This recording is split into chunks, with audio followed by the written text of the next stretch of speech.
Bueno, Primero, vamos a ver los sí, avances. Quería le hago una pequeña presentación. Vamos a ver como los no, con todo avances gusto.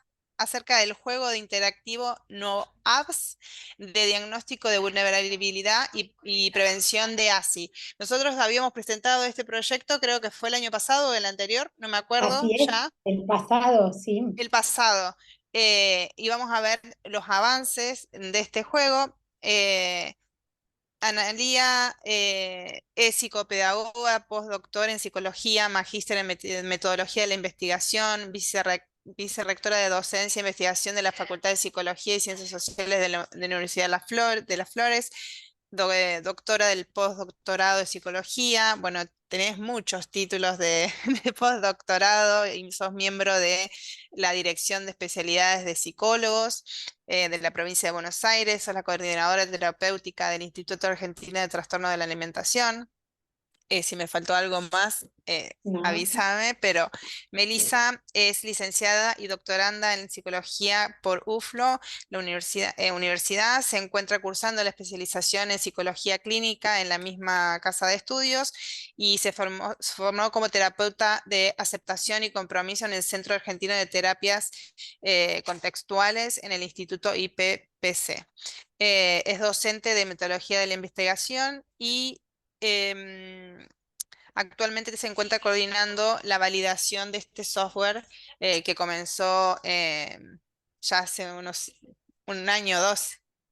¿Cuánto hace que comenzó? Más o menos ese tiempo. en la Argentina ya van para dos, sí, Dos, sí. sí. Bueno, así que si faltó Vamos. algo en la presentación, díganme, pero si no, vamos y mostramos los avances. Bueno, María, súper agradecidas. Estamos con vos, con el Hospital Italiano, con las jornadas, con los asistentes del año pasado y de este, y queríamos compartirles que después de la presentación es increíble la cantidad de llamados, esa Y sinergia que sí, ustedes logran con esto de mails, de convocatorias del sí. país y también del extranjero. Así que quedamos Buenísimo, realmente... está Sí, buenísimo sí, sí. porque sirve para esto, para generar lazos y compartir Sí, experiencias, así que la idea es esa. nos pareció, pero la verdad que mucho más de lo que esperábamos, así que gracias es la palabra.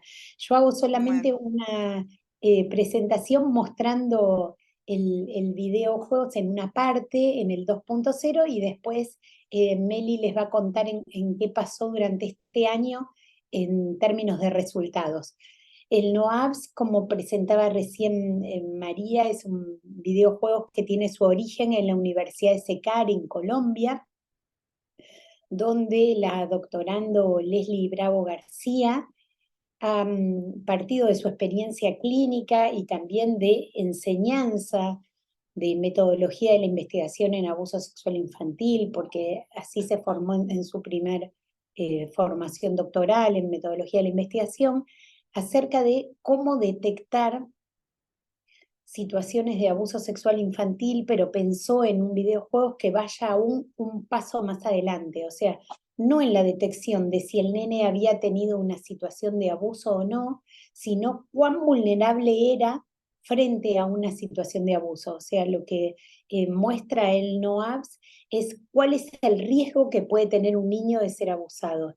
Y ustedes ven en este pequeño videíto donde nosotros mostramos aquí un escenario escolar, otro escenario extrafamiliar, muchas escenas intrafamiliares, en espacios de la vía pública también, en espacios digitales. Los porcentajes de estos espacios están ligados a análisis a través de revisiones sistemáticas de en qué porcentaje se producen cada uno de estos abusos. Por eso mayormente son tristemente en el ámbito intrafamiliar. En esta versión 2.0 hay mucho más margen para lo que está ligado a lo digital y en menor medida se producen los abusos en los niños en el ámbito extrafamiliar. Así que por ello mantienen estos porcentajes. El videojuego le permite al nene decir ante una pregunta que puede generar un riesgo si le gustaría hacerlo, si no le gustaría o si no sabe. También ese no sé es un factor de vulnerabilidad y nos arroja, siempre recibe una estrellita de diferente tono en torno a cuáles son los posibles riesgos y inicialmente el compartir este juego, bueno, fue en Colombia donde fue creado, pero como María bien les comentaba, hace casi 2 años que empezamos con este proceso en nuestro país para llevar adelante esta detección precoz de la vulnerabilidad y también para armar estrategias en función de esta detección. Lo que nos va a mostrar ahora Meli tiene que ver con estos resultados iniciales en escuelas de la Ciudad Autónoma de Buenos Aires. Por supuesto que estamos abiertos para la administración gratuita en donde nos convoquen. Recientemente Meli, por ejemplo, tuvo una capacitación en un hospital, en el Hospital Lucio Menéndez, un hospital público de la zona de Adrogué, zona sur del Gran Buenos Aires, y allí también tenemos el interés de los psicólogos y de los equipos profesionales en capacitarse acerca de cómo dar este paso preventivo a través de algo que no traumatiza a un niño. En esto es jugar solo un videojuegos y la franja etaria donde se está aplicando es desde un niño que adquiere la lectoescritura, se puede hacer desde un niño más pequeño, también con el adulto leyendo las preguntas, aunque el software tiene una versión sonora para poder compartirlo para chicos más chiquitos, hasta en niños de 12, 13 años. Así que bueno, Meli, dejo de compartir pantalla para que vos nos muestres los resultados. Gracias, gracias, Meli. Gracias, Analía. Bueno, muchas gracias a todos. Primero les muestro, porque en el video que pasó Analía yo no me di cuenta y marqué todas las respuestas como respuestas de alto riesgo, entonces no se llega a apreciar cómo se ve el final. Así se ve la persona que está administrando y ve el niño cuando llega al final del juego. Entonces se pueden tener un primer pantallazo de qué tipo de respuestas dio. Las estrellitas amarillas completas son las respuestas de bajo riesgo. Estas estrellitas que están vacías son aquellas respuestas en las que presentó duda. Y las estrellitas que están vacías y tienen el fondo rojo son las preguntas de alto riesgo, ¿no? Entonces ya tenemos como ahí automático, instantáneo, ese primer paneo de en dónde estamos parados, que nos permite saber con cuánta urgencia tenemos que accionar o no. Y ahora sí, les comparto los resultados que tenemos hasta el momento, con una muestra de 251 niños, divididos bastante equitativamente entre varones y mujeres. La primera diferenciación que hicimos fue la cantidad que hubo de cada edad. Y esta administración fue en colegios primarios, en niños desde primer a séptimo grado. Entonces van a ver que las edades básicamente van por ahí. Hay poquitos de la última camada, que es de 13, pero porque están incluidos junto con los chicos de 12 años en séptimo grado.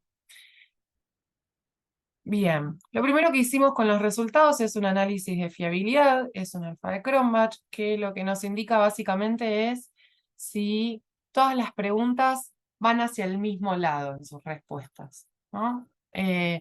Primero hicimos un análisis de todas las preguntas, que son 15 en total, uy, y después el análisis de Si cada querés, dimensión.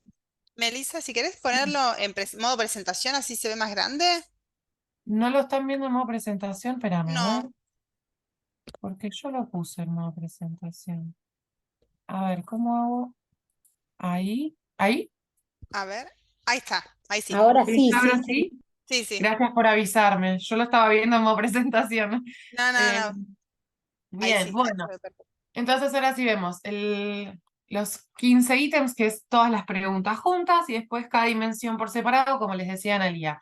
Hay 3 preguntas por dimensión, exceptuando en la tecnológica, en la que hay más porque también hay más situaciones, como si llegaron a pesquisar en el video mientras hablaba Analía, desde el área tecnológica al niño lo contactan por la computadora, lo contactan por el celular, lo contactan desde las redes sociales.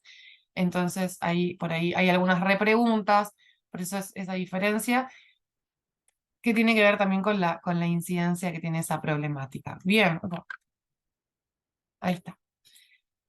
Bien, Separando estas 4 dimensiones, si yo quiero hacer un análisis de en dónde hay mayor nivel de vulnerabilidad en esta muestra en particular, vamos a encontrar que el mayor nivel de vulnerabilidad termina estando en el área escolar. Esto de alguna forma se correlaciona con los datos de las personas que investigamos en bullying, que investigamos el acoso entre pares, que en los últimos años la incidencia de abusos sexuales entre pares como parte del fenómeno bullying está en un crecimiento que es alarmante. Y el área social, es preciso aclararlo, no solamente hace preguntas respecto al acoso entre pares, sino también con docentes, porque cuando Leslie hizo sus revisiones de denuncias, encontró que había situaciones de denuncia respecto a situaciones de abuso sexual infantil que se habían dado dentro del colegio perpetrado por adultos que trabajan en el mismo. Después podemos encontrar dentro de los niveles de vulnerabilidad familiar y de vulnerabilidad social con desconocidos, están más o menos en un nivel parecido, y la vulnerabilidad tecnológica en todos los casos da, dentro de todo el riesgo alto, da relativamente bajo, es la que menos bajada en esta muestra en particular. Bien, si lo que queremos ver es el conjunto de vulnerabilidad total, si en vez de hacer esta separación por categorías veo cómo puntuó globalmente el niño, vemos que el puntaje de riesgo, el puntaje de vulnerabilidad alta, da muy parecido al que veíamos recién, que había dado más alto en vulnerabilidad escolar. Tiene sentido, ¿sí? Acá, y este es un momento que a mí me resultó muy interesante, hicimos una prueba T-Student para comparar muestras independientes, para poder comparar las medias, segmentando, esta vez no por edad, sino por género, para comparar si hay una diferencia en los niveles de vulnerabilidad que dan los niños y las niñas. En el caso de los niños, dieron un nivel significativamente más alto de vulnerabilidad en la escala total, en el nivel escolar y en el nivel tecnológico. ¿Sí? Esto puede verse a un montón de cuestiones. Puede ser tranquilamente que tenga que ver con el hecho de que algo que hablábamos con las escuelas cuando hacíamos las devoluciones, que por ahí muchas de las charlas de prevención de abuso sexual dentro del marco de la ESI a nivel institucional están más dirigidas a situaciones hacia mujeres y no tanto hacia otras situaciones en términos de dar información que ayude a la prevención, ¿no? Ahora, cuando sigamos avanzando, esto último que acabo de decir va a tener un poco más de sentido. Pero bueno, esto por lo pronto es algo que a mí al menos me llamó la atención, que me parece que es interesante seguir comparando a medida que sigamos sumando muestras y que nos permite, esto que les decía, sentarnos con la escuela, que son quienes conocen a los niños, y poder pensar en estrategias concretas que vayan hacia la disminución de esta vulnerabilidad. En esos términos, aquí hicimos una correlación de Pearson en la que correlacionamos tanto el nivel global como cada uno de los niveles de vulnerabilidad de las dimensiones con la edad. A mayor edad, menor es el nivel de vulnerabilidad, ¿sí? Esto nos muestra algo que en la bibliografía ya veníamos anticipando, que tiene que ver con que la edad es un factor protector. No solo porque nuestras habilidades de entendimiento, discernimiento y nuestras habilidades sociales se van afinando y se van desarrollando, sino también porque tenemos mayor acceso a la información. Algo que es esperable es que un niño de 6 años de alto en vulnerabilidad social, porque ese niño nunca ha salido solo. Y por lo general, cuando empezamos a darle información a los niños respecto a no aceptes golosinas de un extraño, no te subas al auto de un desconocido y demás, tiene que ver cuando empezamos a darle ese espacio de independencia en el que empiezan a moverse solos. Entonces es esperable que todavía esa información no haya llegado. Bueno, esto de alguna forma nos da esa certeza de que los resultados que estamos teniendo se condicen con la literatura previa y con lo que esperábamos encontrar en este sentido. Y lo otro que podemos encontrar, que de alguna forma tiene un sentido lógico, es que cuanto un niño presenta mayor nivel de vulnerabilidad en una de las áreas, va a tender a presentar un poco más de vulnerabilidad en el resto de las áreas. Ahí hay como algo en lo que la vulnerabilidad se termina moviendo en bloque de alguna manera. Y acá, por último, para finalizar y para poder dar espacio a las preguntas también, están los gráficos que armamos respecto a cómo baja la vulnerabilidad a lo largo de que la persona crece, que en esta muestra al menos particularmente, respecto a las diferentes áreas. Acá tenemos en el área tecnológica, hay a partir del momento de la edad entre los 9 y los 10 años, que suele ser la edad en la que los niños empiezan a tener más acceso estando solos a dispositivos tecnológicos, o son las edades en las que por ahí ya muchos de los niños del grado tienen su propio celular. En ese momento, probablemente por esto mismo que hablamos del acceso a la información, de las intervenciones desde la prevención abordadas desde el programa ESI en la escuela y demás, bueno, vemos una disminución muy grande, que va oscilando ahí, pero que tiene como en este momento evolutivo una decreción muy grande. En el ámbito intrafamiliar empieza a crecer un poquito antes. Acá esto es algo que hemos observado junto con el colegio, tiene que ver como con particularidades de casos que era necesario como por ahí prestarle una atención singular, pero sí, más allá de esos casos, vemos como la tendencia general es una tendencia descendente. Tiene que ver justamente con un poco esto del acceso a la información, a los secretos buenos, los secretos malos y todo ese trabajo que también están haciendo las escuelas en ese sentido. Los niveles de vulnerabilidad escolar también van bajando con la edad, vemos como estos picos al final, pero ya manteniéndose en niveles muchísimo más bajos que a los 6 años, a los 8 años. Y por último, en la vulnerabilidad social vemos algo parecido acá en las últimas edades. Nos tuvimos que sentar a analizarlo, hicimos un análisis específico de esta franja etaria para poder analizarlo junto con el gabinete psicopedagógico y ver un poco qué es lo que estaba pasando. Lo que se terminó resolviendo fue convocar a Grooming Argentina para realizar algunos talleres de prevención y de información sobre seguridad digital. Bueno, y este es como el gráfico que queda cuando usamos todos los datos juntos y tomamos la escala en su totalidad. Vemos esto como una forma de ver visualmente cómo efectivamente la edad es un factor protector y a mayor edad, menores niveles de vulnerabilidad. Eso es todo respecto a la presentación de los resultados hasta acá.